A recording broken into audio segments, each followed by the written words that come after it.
Good evening, everyone. It's your girl, Marcy Thomas. And yes, I am a few minutes early today because we have an extra special guest who is a busy, busy woman. And I'm super excited that she's taking time out of her schedule to join us to talk about her spectacular novel that's coming out actually tomorrow. So come on in the room and join me. Let me know where you're joining us from. Actually, both myself and the author are currently in the Atlanta area, and we're both from Cleveland, Ohio, so that's really exciting. It's my home girl. We're getting together tonight to chat about this new book. So as you're coming in the room, if you're not familiar with the BGC Book Club, it's been around since April of 2020, and it's just a space for me to share what I really love, which is books by, for, and about Black women. So our guest this evening has been with us before, so I'm super excited to have her back. I'm super excited that I actually had a chance to meet her in person since we're in the same city. So I'm sure this is going to be a great conversation. So to go ahead and get started so we can let her go at the appropriate time, our guest for this evening is Wanda M. Morris, and we'll be talking about her book that comes out tomorrow, Anywhere You Run. Now, she is an alumna of the Yale Writers Workshop and a member of Sisters in Crime, Mystery Writers of America, and Crime Writers of Color. As a corporate attorney, Wanda has worked in the legal department of some of America's Fortune 100 companies. As the former president of the Georgia chapter of the Association of Corporate Counsel, she established a signature female empowerment program known as the Women's Initiative. And as I mentioned, we'll be talking about this great book tonight, but in case you don't already know, her first book, which she was with us to talk about the last time, is going to be made. All Her Little Secrets is presently being adapted for film with Showtime, and Uzo Aduba will star in that adaptation. So that news just came out last week, so it's a very exciting time for Wanda. So without any further delay, welcome to the space, Wanda M. Morris. All right. Hey. Welcome. Yay. How are you, Marcy? I am doing so good. So good. I'm excited to have you back with me again, and just for all of the success that you've been having on all platforms. So welcome. Congratulations. Thank you. Thank you so much. Thank you for having me. Yes, yes. So, well, I guess let's start with the new news first, and then we can get into the book. So, All Her Little Secrets. How exciting is that? Oh my gosh, right? That is the stuff dreams are made of. Yes, right? yes. And not only to be adapted, but to be adapted by one of my favorite actresses. I just love Uzo Aduba. And she is a phenomenal actress. She has won 3 Emmys. She is a businesswoman. The show is being produced in conjunction with her production company, Mainon Media. So I couldn't be prouder. Right. And I was super excited when I saw it. So even though we're talking about the new book tonight, if you haven't read All Her Little Secrets yet, please go ahead and read it. So when the film adaptation comes out, you'll already be on board and know what it's all about. So congratulations again on Anywhere You Run, which is coming out tomorrow. Exciting. Yeah. Exciting. Yes, and I have already had a chance to read it, so I feel really great, to already know what the story is about, and I've had a chance to get into it. So I can tell everybody out there who is watching, you're gonna love it. So please, it's a little bit different from the last one, but I really love the story because it does something that I enjoy, which it has a historical take. So tell us a little bit about what drove you to write Anywhere You Run, and just kind of give us an overview of what it's about. Sure. So I had just finished turning in All Her Little Secrets. I turned it into my publisher, and I was looking around for my next project to work on. And the country had just come through the 2020 election. And there was all this noise and rancor about election fraud and stolen elections. And I thought to myself, oh, it would be really cool to write about that. But I couldn't figure out a contemporary angle for the story. And as you know, all my books are about strong Black women, so I was having a hard time trying to figure out how to do that. So I thought, maybe I need to look backwards to look forward. How did we get here? Because we all know Blacks fought tooth and nail to get the right to vote. Right. And so that's why I decided to take a contemporary angle on the story so that I could go back to 1964 and what Black people, fought so hard for and how did we get here. The book opens with an imagining of sorts of the murder of 3 civil rights activists who had come to Mississippi to help Black Mississippians secure the right to vote. And against this backdrop, a young woman named Violet is brutally attacked, but she kills her attacker. And she knows it's the Jim Crow South, so she's not going to get any justice. So she takes off running. Her sister, Marigold, is also in a bit of trouble too because she's pregnant and unmarried, which is a big no-no in the 1960s. Right. When the police show up at her door looking for Violet, looking for her sister, then she takes that as an opportunity that she needs to leave town as well, considering her predicament, and she flees to the north. But unfortunately, what the 2 women don't realize is that there's someone from Jackson who knows exactly what happened. And he has some dark secrets of his own, and he takes off in pursuit of the women. So it's a cat and mouse chase, but it also deals with some themes that, unfortunately are very timely and relevant today. It deals with themes about, voting rights and police brutality and a woman's right to govern her own body and a whole host of issues. And that was definitely one of the things that I picked up in reading it. I'm like, even though this is taking place in 1964, over the summer of 64, it felt very current. Just the things that people were dealing with. So I love the fact that you were able to take that and kind of turn it around because, we realized that, yes, things just didn't happen like that. It's been years and years of things happen systematically that eventually got us to this place. So that was something to be able to read that. I also, as I was preparing, I read that some of your work as a lawyer also kind of helped guide you in this direction as well, based upon some of the things that you've done in your work. Yeah, absolutely. So I am an employment lawyer, which means that the work that I do emanates from the Civil Rights Act of 1964. And that was the law that meant that, we wouldn't have to sit in the back of buses. It gave public access regardless of race, gender, and what have you. And so the bulk of my career has always been in employment law and civil rights law. And so it was a nice kind of full circle moment to write a book, to do this creative thing that also kind of covers the work that I did as a lawyer.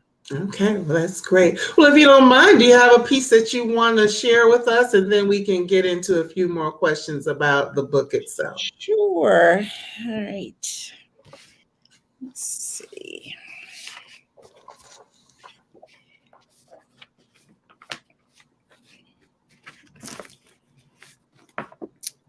This is how the book opens. Neshoba County, Mississippi, June 21, 1964. All 4 men passed around a bottle of Jim Beam as they peeled up State Route 19, giddy with excitement about what they'd do once they hogtied those coons and got them to a tree. The engine revved as they hit the crest of the road doing 80 miles per hour. Getting pulled over was the least of their concerns because Olin's cousin, Sheriff Bigford, was riding shotgun. Bigford had gotten a tip and rounded up the other 3 men to head over from Jackson over to Meridian and then north to Neshoba County. Olin, sitting in the back seat, threw back a swig and passed the bottle on, assuring the others they were doing God's work. The last thing anybody needs is for them to start voting. Bad enough the goddamn government wants us to let them eat in our restaurants and sit beside us on a bus. If the Lord had meant for whites to mix with colors, he would have made the colors a hell of a lot smarter. Either we stay all white or we die amongst them. A couple of the other men nodded in silent agreement. Bickford had explained to the others that his buddy and the Neshoba County Sheriff tipped him off that they'd landed a few of those troublemaking civil rights activists from up north. They'd made arrangements. The plan was to arrest the men and hold them for a few hours. After nightfall, they'd release the men, tell them to be out of the county before midnight. 15 minutes later, the men would find themselves caught in the speed trap out on Rock Cut Road. Bickford's friend told him he could get a piece of the action if he made it up in time. A few minutes later, the car slowed to a crawl. "I think this is it," Bickford said. They all went quiet as the car eased up to the edge of a band of trees. Bickford spotted Spike Goody's truck and pointed. They knew they were in the right place. They cut the engine. All four men sat in the vehicle for a moment, polishing off the bottle. Bickford's low wheeze of excitement the only sound among them. The sweltering summer darkness cloaked them all. Voices low, some laughing, whispered through the cypress trees. The men piled out of the car. Olin and Bickford unloaded rope and pliers from the trunk before they followed the sound of the voices. By the time they reached the clearing, they found at least 6 or 7 men there, all standing in a semicircle. Someone had parked his car just so and flooded the space with his car beams. The low-lying light cast the men's faces in ghostly angles, their cheekbones and chipped teeth upturned in wicked smiles of accomplishment. Bickford was the first of his little quartet to reach the clearing, Olin right on his tail. The heavy scent of wet earth and male sweat slinked through the small crowd. By the looks of things, Bickford could see the arrangements had changed. The rope and pliers were no longer needed. They were too late. All the other men stood over an open, shallow grave, and lying at the bottom of it, 3 young men, 2 white and 1 Negro. All 3 had been shot dead, their bodies oddly contorted, their faces grim vestiges of youth and hope extinguished. Bickford eased over to his friend and gathered up the details of how the plan had unfolded. According to his buddy, some folks had gotten impatient. Guns this time instead of rope. The blue Ford station wagon the 3 men had been riding in would be burned and disposed of over at Beau. The other men stood around holding conversations, laughing even, and grabbing a smoke. One man stood at the edge of the circle, pointing a Browning camera down into the grave and snapping pictures. There was a new man in their midst because Bickford heard gagging and vomiting against a tree behind him. Probably someone who'd never seen a dead body, or the way Mississippi handled rabble-rousers and nigger lovers. Now all that was left to do was collect a few souvenirs, an ear, a finger, and head back to Jackson. Whew. Now we understand. Nina Simone, Mississippi. Goddamn. Right. Exactly. I mean, if you didn't already know. Wow. Thank you so much for sharing it. And it really does give us a great entry into how this story starts and what, kicks off some of the action in the story. As you were reading that, it just reminded me of, the stories that we've heard over time of how, we know about the civil rights movement and how there were people of all races who were involved in trying to help us gain our right to vote and other rights. So, you touch on that in that piece, but then also just the fact that there was such strong hatred. Yes. That people, they didn't care, you didn't have to be what you were. Yeah, if you were affiliated or trying to help Black people. Another piece is in there is the fact that there were a lot of the people that, Blacks may have been dealing with on a day-to-day basis that may have seemed to be okay with them, always weren't. I mean, there's just so much in that piece right there. Yeah. That's the thing about racial hatred, is that it runs so deep that some people are willing to do themselves a disservice in order to keep up this, this racial hatred. And what it's so oddly pertinent to today that what transpired back then is so happening now, that it's not just Black people that suffer at the hands of, racism, but it's also disenfranchised whites. And that's what happens in this book too, is that you have white people who presumably were, just as disenfranchised and just as disconnected from the system as elite whites, but yet they still believed in racism enough that they kept up all the appearances and all the things that went along with that, much to their own disservice. And it still happens today that many of the people who rally behind some of the biggest races that are currently polarizing this country are poor and disenfranchised whites as well. So it's like the more things have changed, the more they have stayed the same. Right, and we actually have two guests on here with us who are in Mississippi. Laura's saying hello. She's gonna watching now, but will watch again later. And then Abby is saying that it still goes on here in Mississippi. I mean, we know it to be true. Here in Georgia, where we are, because I always say there's Atlanta, and then there's the rest of Georgia. There's the rest of Georgia. And exactly. If you get outside of some of the, more metropolitan centers or larger cities, you see a whole different type of, atmosphere going on. And, as I mentioned, we're both from Ohio. Last month, I had the opportunity to drive to Ohio from here, and just going from here, going back and forth, and just some of the things that I saw along the way, it lets you know that, yes, they're still alive and kicking. Yeah. Still alive and alive and kicking. So in the story, as you mentioned, that there's the whole caste system, of course, that the poor whites are also suffering at the hand of sometimes the people who have more money and things like that. But when it comes down to making a choice, oftentimes they're still going to make the choice that they feel is going to be more beneficial for them. Right. And another thing that comes up is the whole North versus South. Yeah. Right. There was this misconception that, once you move to the North, that everything would be this nirvana, and, everything is going to be much, much better in the North than it is in the South.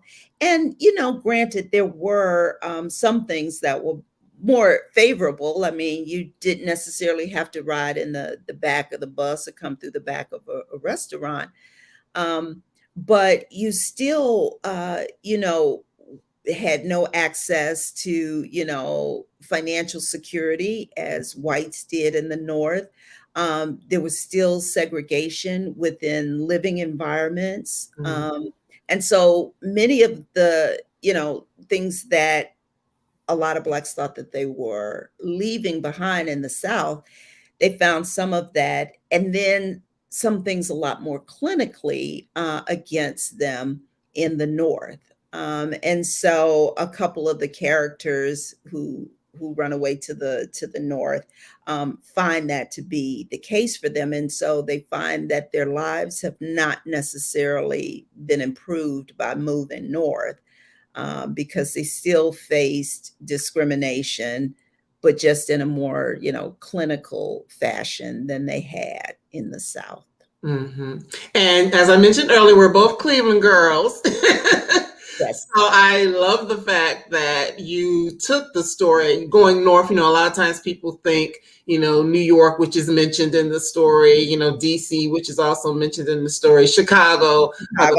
Like that, Detroit, which I spent time in Detroit as well. But I love that you centered it in Cleveland, because not only could I relate to some of the places where the action play. Oh, I know where that is. Oh, I know where that is. But it also just gave you a different view of what it would look like in that, in that Midwestern city. So, Right. of course, you have connections and ties to Cleveland. Were there people in your family who could kind of help you walk through that part? Because you would have been either not here or too young at Yes. the time that was taking place. Yeah. My sisters and brothers, I was like what the old folks call the late baby. And so I have sisters and brothers that are like, 20, 25 years older than me. And so they were, grown and living during this period of time. And so yeah, I was able to tap into that. I also mention a lot of music during the time period as well. And I just remember the music that my parents played and my older brothers and sisters played and kind of tapped into that. Because I want the reader to be immersed in this particular time period. The music, the clothes, and everything that goes along with it, as well as, some of the horrors and the racial discrimination as well. Because I hope at the end of the day, much like I did with All Her Little Secrets, that while the book deals with some very tough themes, that the reader finds that there's also hope and redemption in these books as well, as all these horrors that I lay out. My Right. books aren't necessarily happy reads. Sorry. Yeah, but there are some other things. I'm just kind of talking about general things, but just the characters themselves we'll talk about here in a moment. But there are good things that come out of things that aren't always good. You take Right. the bitter with the sweet. But Abby has a question. She says, was there a particular reason why you chose to write about Mississippi versus one of the other southern states? Well, I knew that, as I indicated at the top of the conversation, that I wanted to explore voting rights. Okay. And Mississippi at that time was one of the toughest places for Blacks to get the right to vote. They had decided, regardless of what any other states in the country were doing, they were not having it in Mississippi. And as a matter of fact, the Civil Rights Act, of 1964, which said that Blacks had equal access to public spaces, um, Mississippi segregationists said, we're just not going to follow the law. Right. And so there was a period of time, this little small wedge of time right after the act was passed, that Mississippi was not following the federal law. And that's when SNCC and SCLC and NAACP, they sent in what they call testers, people that would go in and try and check into hotels or try and ride in the front of, buses. You've seen these pictures where they try and sit at lunch counters. And so they went in to try and enforce the law in Mississippi, and slowly the state's segregationists came around, but they had, and it's mentioned in the book too, the Citizens Council, which was a group of white business leaders who were bound and determined to keep segregation alive and well in Mississippi. And they fought tooth and nail to do so. And so I knew that this story needed to be centered in that state because that state fought so vehemently against integration and equal rights for Blacks. And that makes good sense. So thank you for your question, Abby. Yes, thank you. That's a good question. But of course, getting into the main characters, we have Violet/Vera. Yes, that's a little Easter egg for readers if they've read the first book. Right. And then we also have Marigold. So both of them equally have roles in the story. So I can't really say which one I like the best because they both had very powerful parts of the story. If you go and look at the cover again, I love that color. Yes, and I remember seeing the pictures when they were taking it. When you posted Yeah, the photo shoot. Yeah. on the photo shoot. So yeah, you can see it's two women. So they equally play a role in the story. I'm going to start with Violet. What I liked about her as a character is the fact that even though she went through a lot of changes in her life, she always was kind of her own person. Mm-hmm. Who would make decisions for herself, and one that went against the grain a lot of times. She wasn't worried about, what was socially correct or whatever at that time. So how important was it for you to have a character like her in the story? Oh, that's a great question. I'm glad you started there. I think because when you look back, especially now, because there's some people who are young enough that they're so removed from the 1960s that just seems like history book stuff to them.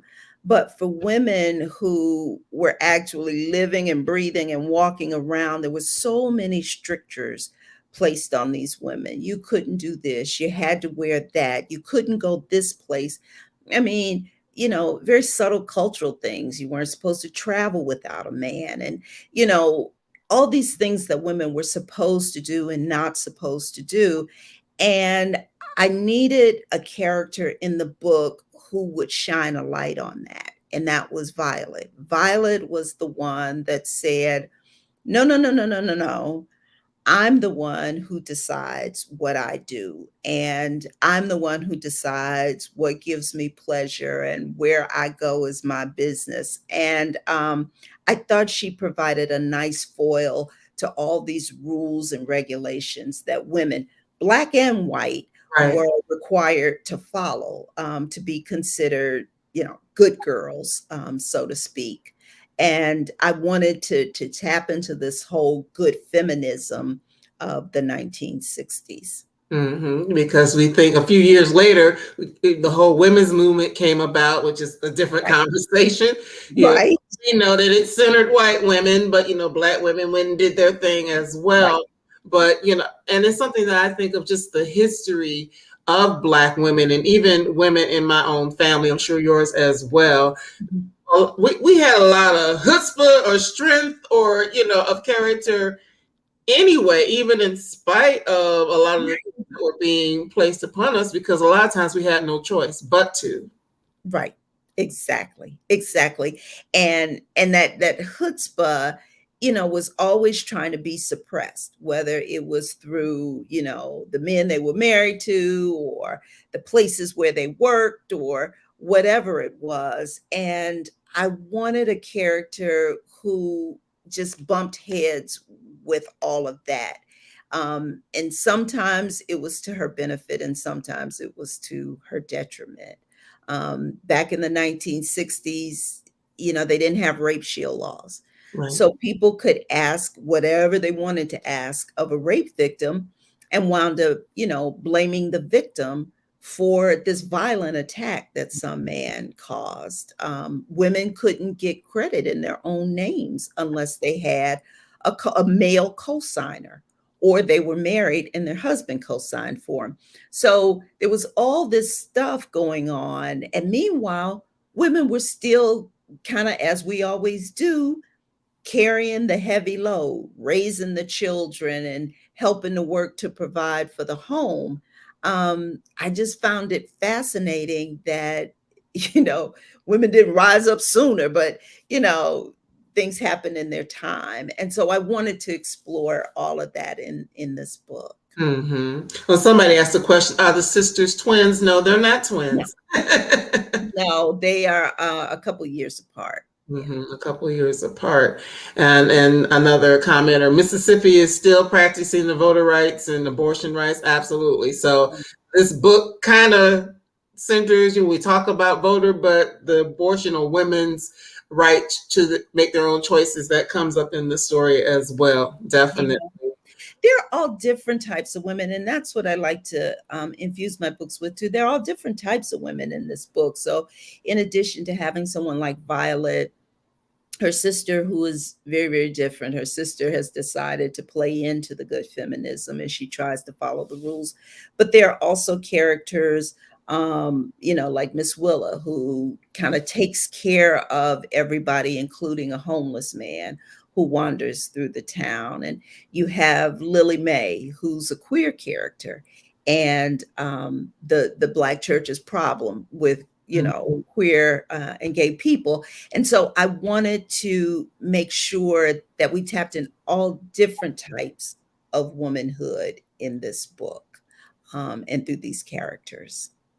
Well, since you brought up Lily Mae, because I had written her name down, I appreciate the fact that you did include her in the story, because some people, I don't know why, but they have this idea that, the whole idea of queer or LGBTQIA plus, that's a lot to remember and say.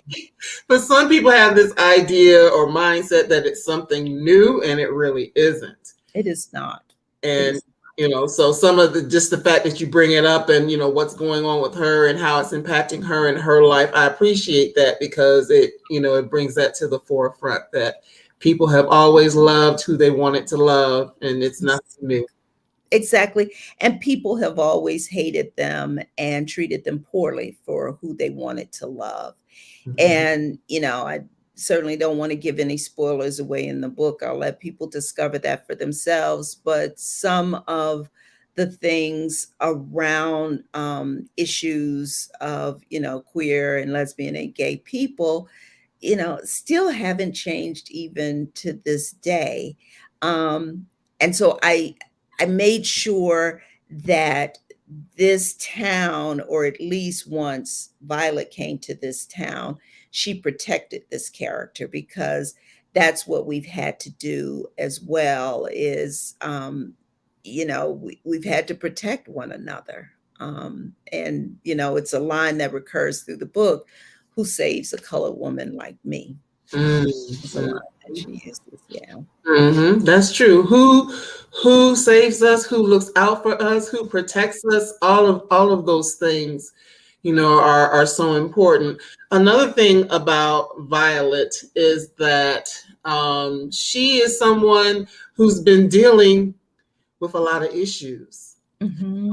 Not just surrounding, being attacked and, the other things we talked about, but, and we're not going to tell because it'll give away too much, but with guilt or shame around things that happened at a very young age, and carrying that with her. And, the fact that some of the choices and decisions that she's making is kind of centered in that thing that she's carrying with her. Mm-hmm. Talk a little bit about, that concept and, sharing that in the story without giving us too much. Yeah. So she carries a guilt around with her of, something that happened when she was very young. And I don't think it's a spoiler to say that there are actually 3 sisters in the book. Mm-hmm. There was a third sister in addition to Violet and Marigold named Rose, but Rose died very early on. And so through a series of Rose's diary entries, we come to learn about the sister and the role that Violet may have played in her death. And she clings to that guilt, and that guilt is what makes her, as you said, make the decisions that she makes. And that's kind of the psychology of trauma, that when you have this deep guilt that you carry, then that colors all the decisions that you make. And the unfortunate part about all of it is that she really shouldn't have borne that guilt, because that was not hers to bear. That was a result of the environment, the oppressive and segregationist environment that they all lived in. But that's kind of a recurring theme through the book as well, that when you live in such an oppressive environment, your life is not your own. Right. And so then you are made to feel guilty when things happen that you have, nothing to do with. Right. And so I tried to make sure that by the end of the book, you come to understand that, this was neither her fault nor her guilt to carry. This Mhm. is the burden of this America to carry. Right. Thank you so much. That summed that up well. Because I know as I was reading, and just so you know, I read it in a day because it was like, ooh, Oh, ooh. you. I couldn't stop. I just took the Thank day you. to read it, and I kept wondering, well, what happened? What happened? What happened? So, in addition to the present day action that's going on in the story, I'm wondering, well, what happened before? How come she feels this way? So, Mhm. that was really good the way you tied that in. But speaking of Marigold, Marigold is the other sister. Actually, she would have been the middle sister. Right, right. That she kind of has a middle sister, middle child type of person Vibe going on, right? about it. It's like I'm not the baby, but I'm not the oldest. I'm kind of here in the middle. Yeah. And she is that one, as you've already mentioned, that tried to do things the right way, whether it was, getting the right job, getting married, whatever the case may be, because there was a part of her that felt like she had to live that life. Tell us a little bit about her.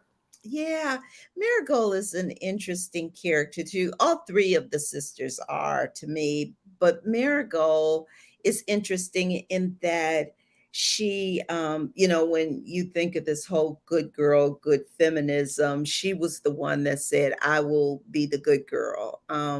Particularly after the sister Rose dies, then she feels like she has to step up.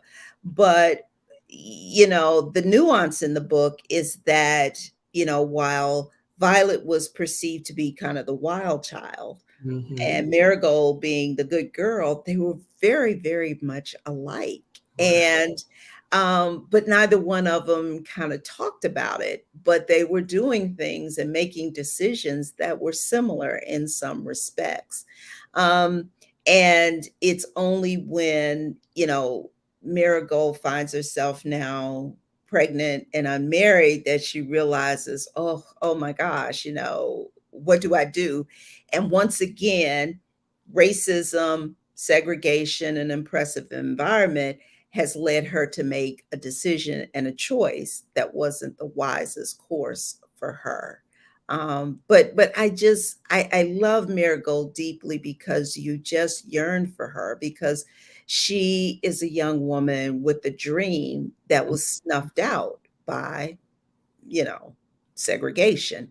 And she wants so desperately for these things and, what it must feel like to want something so deeply that seems unattainable for you is just heartbreaking to me. Mm-hmm. It definitely is. And you just think of I mean, I can think of people that I know, who may have been growing up during that time frame or even a little before, a little after, who find themselves in that same space, because of, feeling like there are limited opportunities for them, whether it's racism, sexism, or maybe not having, the financial resources, the class Right. piece of it as well. So yes, just thinking about her and she wanted to work and do these great things, but just felt like Mhm. she couldn't. And then winding up pregnant, and having to decide what to do, because at that time to be an unmarried woman wasn't, that wasn't the thing. Yeah, that was poo-pooed on. Yeah. Right. Right. Or, it'd be different if they say she had been married and the husband passed away or something, but Right. just be straight, you know, unmarried. It's a totally different story. Oh, Abby has a comment. She's saying, "Oh, this book sounds like a great read. Gotta get it. Please do. Please do." I hope you will pick it up, Abby. Yes, because it really is. I mean, there's a lot within the story, which is why, I kept reading so much and reading quickly through it. But, Marigold, like, unfortunately, a lot of women finds herself in a situation where she's not being treated right. Right. Yes. And, but she, again, like her sister, she has a strength within her. Right. And that's what I mean, that even though the outside world perceives them to be so different, one a wild child, one a good girl, both of them are very, very much alike. They're very, very strong. They're very, very resilient because, they both lost their parents, and so they're having to find their way through the world at a very young age. And I just love Marigold's story too, when she takes back her strength that she had tried to tamp down when she moved to the north, and she takes it back and she says, you know what? No, I'm not doing this anymore. And I love seeing that in her. Yeah. Yes, I love the female characters. Like you said, it's not necessarily a feel-good story, but there is triumph. There is Yes. there is victory. There Face it, every story is not a feel-good story necessarily, Right. not as you're going through it. But over time, they're able to thrive and come to some good conclusion for them. Mhm. Be able to move forward. I'm just going to briefly talk about the character, and I don't know why right now my brain, Bugsy. Oh yeah. Mercer Bugs. Mercer Bugs. Yeah, Yeah. the name wasn't coming to me. Mercer was something as well. He's like the third main character, so to speak, Yeah. because we're Yeah. following his path. And he is a white man who is, I'm not going to tell you what he's doing, but well, you already mentioned he's kind of He's disenfranchised. That's the way I like to say it.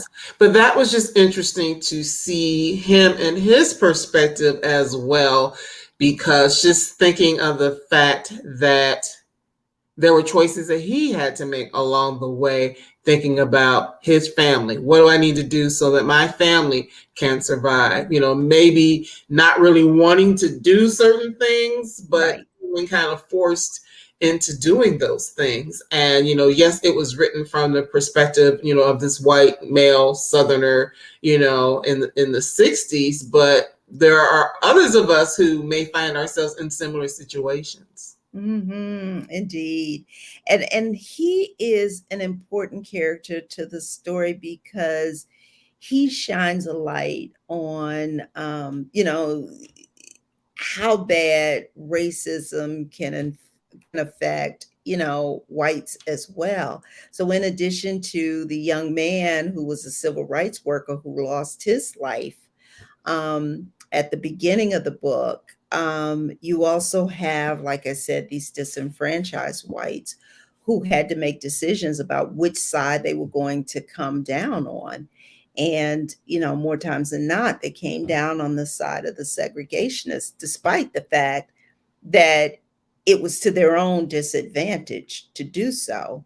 And there are a couple times in the story where Mercer has decisions to make, and he could make a better choice, but he doesn't. And you kind of say, well, why didn't he? Well, because, he also had a family.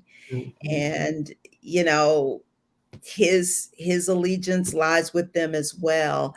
And so all of them are kind of stirred up in this racial hate brew that people like the Citizens Council, the Mississippi Citizens Council, would stir them all in and use to their benefit because it kept them in power, whether they were black or white. It kept them in power. It kept them at the top of the food chain, so to speak. Well, we're not going to talk too much more about the story because I want you all to go and grab it. Actually, it's out tomorrow, but you can still pre-order tonight, and depending on who you order from, you may actually have it tomorrow. Yes. But we did have a question earlier about you and like when you find time to write or your writing process, or because you are a busy woman with many things going on. Yeah. Well, this week is kind of tough because it's launch week, so there's a lot going on. But I generally write early in the mornings. I just feel like my brain is fresher. Around about this time, I'm starting to get a little fried, so it's kind of hard to write at night for me. I I'm a bit of a dinosaur because I write all my first drafts in longhand. Oh, wow. And I cannot go to the computer and sit there. I sit there and just look at a blank screen. Mm. So I do the first draft all in longhand. Has to be on yellow notepad with blue gelling pens. I mean, I really am a dinosaur. And once I get a sizable portion of the draft, then I will transfer that into the computer and I am editing as I type it in. That's when I'll start to make my first set of edits.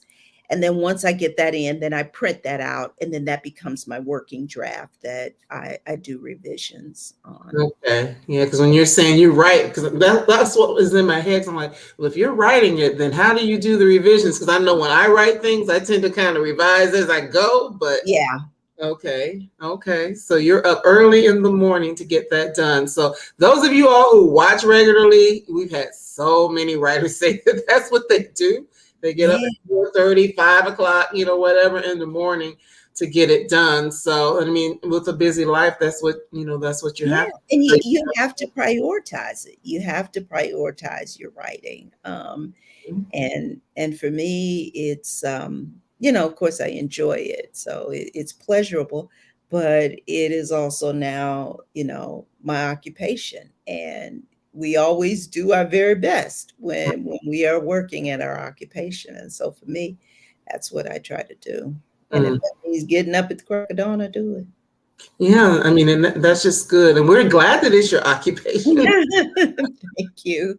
Like, what's the difference between like the first book and now in terms of that process? Because I know sometimes with the first book, you've been, working on it and, doing whatever and taking your time to do it. Wherein once you are in a deal, you kind of have to move Yeah. at a type of pace. Yeah.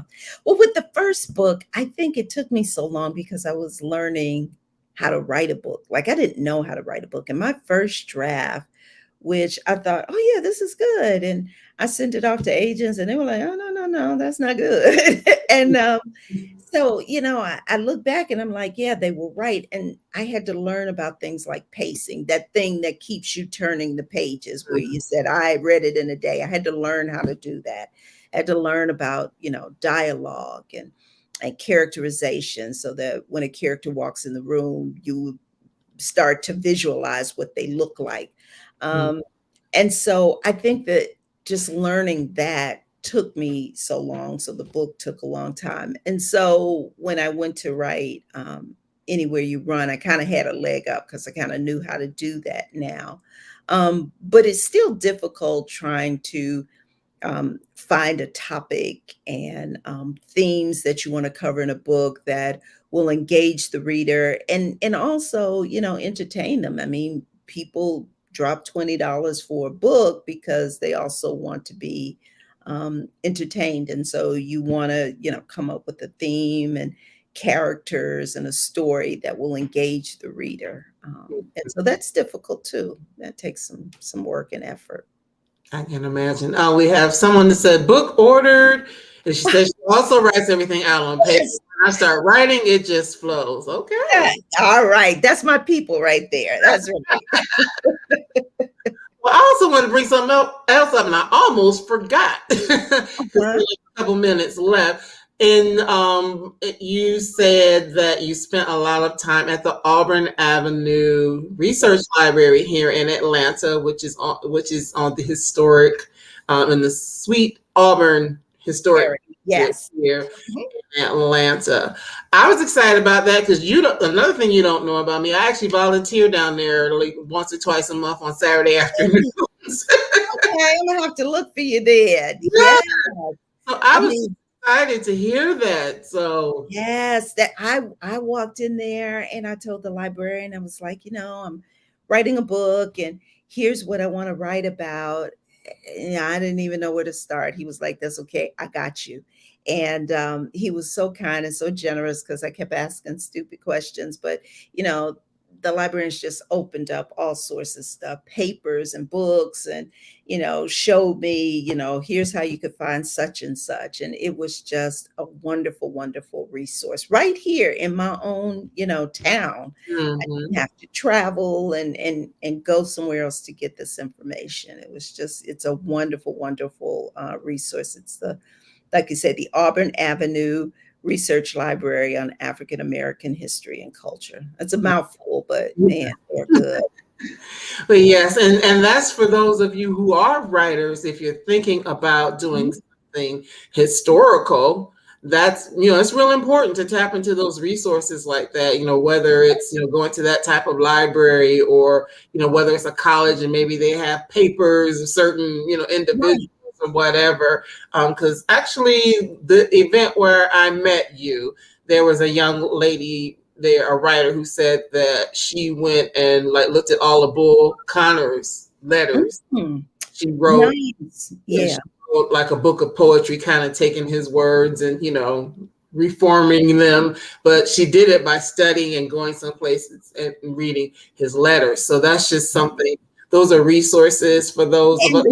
Go And ahead. keep in mind too that even though the library is physically here, you can still access some of their materials online. So don't Mhm. be inhibited thinking, oh, well, they're in Atlanta. Even if you're in New York or Chicago or somewhere, you can tap into them online. And those resources are so important, and they're free. And free. I love libraries and librarians. They are the Mhm. best. They really, really are. And now they're having to be the vanguards at the forefront now that people are talking nonsense about banning books and so forth. It's unfortunate. So much so. Well, I know I promised I would get you out of here by 10 minutes till, so that's why we started a little early. Besides, you being on the promotional tour for Anywhere You Run, and, us being on the lookout for All Her Little Secrets once that hits the screens, is there anything else that you're working on that we need to be on the lookout for? I'm just working on my third book now, which again takes place in Georgia. This time it'll be set in Low Country, Georgia, like coastal Georgia, down near Brunswick and Sapelo Islands area. And this is about a young woman who has to overcome her insecurities when she uncovers a scheme that threatens to take land from Black landowners. Oh, wow. And it's ironic that you would say that. Last week, I had Dr. Rita Woods on. Yes, I love Rita. Right, Yes. and her book takes place there. And you said Brunswick. My mother is currently living and from Hinesville, which is like just north of Yeah, Brunswick. a little north. Yes. Yeah, it's a little bit north. And my grandfather is buried on Sapelo Island. So, Is that right? yeah. Oh, wow. I love hearing that. I love hearing. So, that's exciting. So as soon as you said, like, "Ooh, it's gonna be another good." Yes, yes, yes, yes. So your family is from the Gullah Geechee culture, if he's on We're Sapelo still trying Island? to figure some things out about that, Yeah, because she was born and raised in that area, which we know is closely connected. yeah, But growing up is not something that she ever really talked about, or I heard my grandmother, others talk about. But then just the fact that my grandfather is buried out there, it's like, mhm, there's some connection. We just have yet to really figure out what yeah, that connection is.